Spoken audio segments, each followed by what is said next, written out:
Kidnap మిస్టరీకి సంబంధించిన breaking news చూస్తున్నాం. మాలిలో కిడ్నాప్కు గురైన భారతీయుల కేసు వీడని మిస్టరీగా మారింది. కిడ్నాప్కు గురైన భారతీయ ఉద్యోగులను విడిపించేందుకు భారత విదేశాంగ శాఖ ప్రయత్నాలు చేస్తోంది. మరోవైపు రోజులు గడుస్తున్న కొద్దీ బాధితుల కుటుంబాల్లో ఆందోళన పెరిగిపోతోంది. జూలై 1న మాలిలో మిలిటరీ ప్రభుత్వ సంస్థలపై టెర్రరిస్టులు దాడి చేశారు. అప్పుడే డైమండ్ సిమెంట్ ఫ్యాక్టరీలో పనిచేస్తున్న 3 భారతీయుల్ని కిడ్నాప్ చేశారు. పల్నాడు జిల్లాకు చెందిన కూరాకుల అమరలింగేశ్వరరావు ఫ్యాక్టరీలో అసిస్టెంట్ మేనేజర్గా పనిచేస్తున్నారు. ఒడిశాలోని గంజాం జిల్లాకు చెందిన వెంకటరమణ ఇంజనీర్గా, రాజస్థాన్కు చెందిన జోషి వీరు 3 కిడ్నాప్ గురయ్యారని విదేశీ వ్యవహారాల శాఖ ప్రకటించింది.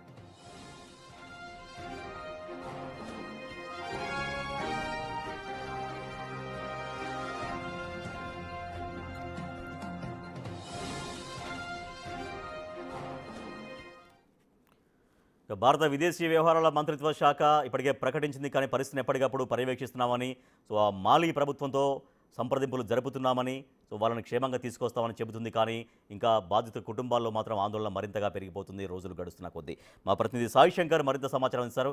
సాయి శంకర్, ప్రయత్నాలు కేంద్ర మంత్రిత్వ శాఖ చేస్తున్నా కూడా ఇప్పటిదాకా ఫలించలేదు. వాళ్ళు రోజులు మరింతగా పెరుగుతుండడంతో బాధితుల కుటుంబాల్లో ఎంత తీవ్ర ఆందోళన కనిపిస్తోంది?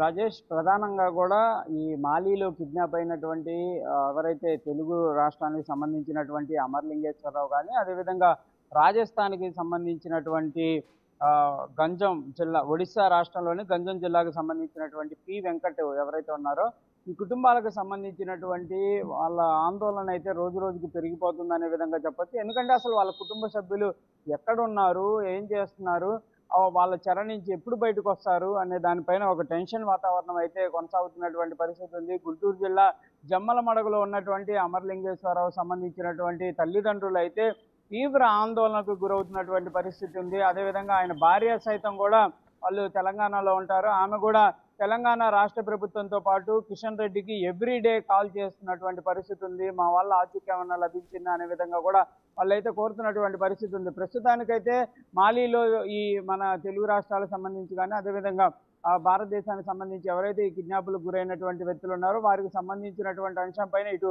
కేంద్ర మంత్రి కిషన్ రెడ్డి అయితే ప్రతి రాష్ట్ర ప్రభుత్వం, కేంద్ర ప్రభుత్వంతో కూడా మాట్లాడుతున్నటువంటి పరిస్థితులు ఉన్నాయి. ఎప్పటికప్పుడు కూడా అప్డేట్ తీసుకుంటున్నటువంటి పరిస్థితులు ఉన్నట్లు తెలుస్తుంది. అయినప్పటికీ కూడా ఎక్కడా కూడా వారికి సంబంధించినటువంటి కనీసం ఆనవాళ్ళు కూడా లభిస్తున్నటువంటి పరిస్థితి లేదు. అసలు ఎందుకు కిడ్నాప్ చేశారు, ఏం చేశారు, వాళ్ళైతే ఒకే క్వశ్చన్ కూడా అడుగుతున్నటువంటి పరిస్థితి ఉంది. అసలు మా కుటుంబ సభ్యులు బతికున్నారా, బతికిలేరా అనేది కూడా తెలియనటువంటి పరిస్థితి అయితే మాకు నెలకొంటుందనే విధంగా కూడా వాళ్ళైతే చెప్తున్నటువంటి పరిస్థితులు ఉన్నాయి. తీవ్ర ఆందోళనలో ఉన్నాము, మాకు కనీసం సమాచారం, వాళ్ళు ఆ ఉగ్రవాదులు కిడ్నాప్ చేసినటువంటి పరిస్థితుల్లో చంపేశారా, లేకపోతే ఏం చేశారు, ఏదన్నా డిమాండ్ చేస్తున్నటువంటి పరిస్థితులు ఉన్నాయా, ఇలాంటి కొంత తెలిస్తే కొంత ఆందోళన తగ్గేటటువంటి పరిస్థితి ఉంటుంది. కానీ ఏమీ తెలియనటువంటి నేపథ్యంలో ఎవరిని అడగాలి, ఎవరితో మాట్లాడాలి, ఏం తెలియట్లేదు అనే విధంగా కూడా చెప్తున్నారు.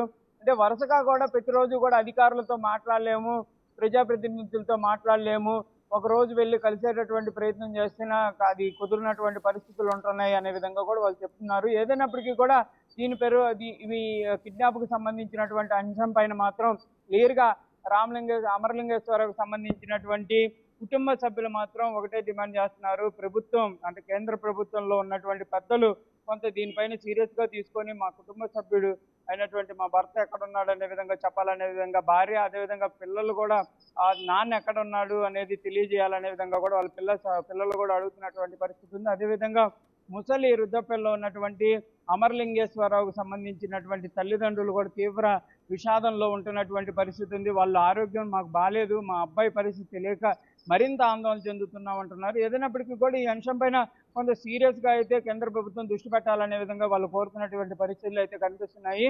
మరి కేంద్ర ప్రభుత్వం నుంచి కూడా కొంతమంది అయితే ఆ సంప్రదింపులు మాలీ ప్రభుత్వంతో కూడా మాట్లాడుతున్నట్టు తెలుస్తుంది. వారికి సంబంధించినటువంటి అప్డేట్స్ ఏమైనా ఉన్నాయనే విధంగా కూడా ఎవ్రీడే ఫాలోఅప్ చేస్తున్నట్టు తెలుస్తుంది. సీఎం రేవంత్ రెడ్డికి సంబంధించి కూడా ప్రతిరోజు సీఎం అధికారులు కూడా ఈ అంశం పైన కూడా దృష్టి పెట్టి అడుగుతున్నటువంటి పరిస్థితులు ఉన్నాయనే విధంగా తెలుస్తుంది. ఏదైనా కూడా ఎక్కడా కూడా ఆచూకీ అయితే లభిస్తున్నటువంటి పరిస్థితి అయితే కనిపించడం లేదు. కాబట్టి అందరిలో కూడా ఒక టెన్షన్ వాతావరణం ఇంకా కొనసాగుతున్నటువంటి పరిస్థితులు అయితే ఉన్నాయి. Rajesh, right, thank you Sai Shankar. ఉగ్రవాదుల చెరలో ఉన్నటువంటి వాళ్ళకి అసలు విముక్తి ఉంటుందా, లేదా అన్నటువంటి అనుమానాలు వస్తున్నాయి. వాళ్ళ కుటుంబ సభ్యులు ఇప్పటికే రోజులు గడుస్తున్న కొద్దీ కుటుంబ సభ్యులు తీవ్రంగా ఆందోళన వ్యక్తం చేస్తున్నారు.